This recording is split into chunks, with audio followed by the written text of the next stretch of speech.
Next at 6, we are learning new details about the death of a man in jail just days after his arrest in a 35-year-old cold case murder out of St. Joseph County. Target 8 investigator Ken Kolker is in studio now with the latest on this case. Ken?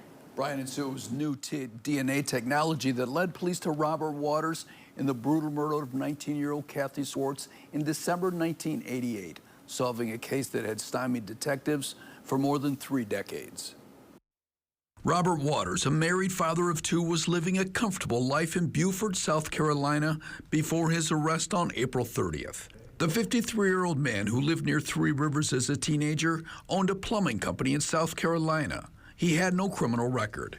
St. Joseph County Sheriff deputies were preparing to return him to Michigan to face a murder charge when he died by suicide on May 6th in the Beaufort County Detention Center, 5 days and 8 hours after his arrest. Jail officials have refused to discuss the death, including whether he had been on suicide watch. But documents obtained by Target 8 through the Freedom of Information Act show he was in a general population cell, not on suicide watch. Records show he used a sheet to hang himself from the top bunk of a bed in his cell. Guards said he was alone.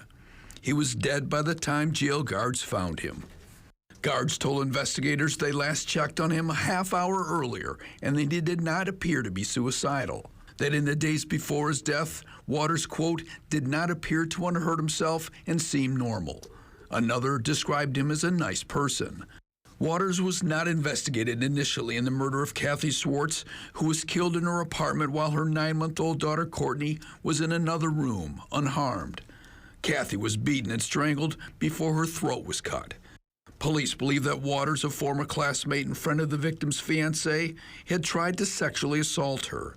Waters, who was then 18, left behind a bloody fingerprint and his footprint in blood. I think for a lot of the community that remember that case, it's a relief. But it was his DNA in that fingerprint that finally led police directly to him. The prints also matched. Someone went in this girl's house in the middle of a day on a Friday and killed her.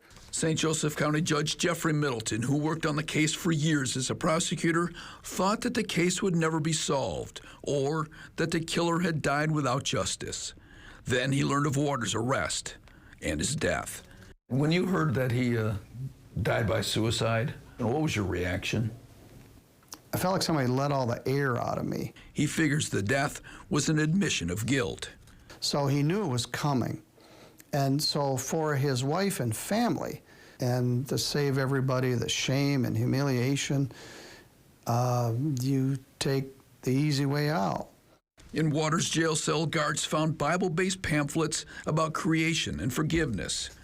Kathy Swartz's daughter, now 35, says she may have been able to forgive him had he returned to Michigan to face the charge. What does that say about him, that he killed himself instead of face this? He's a coward.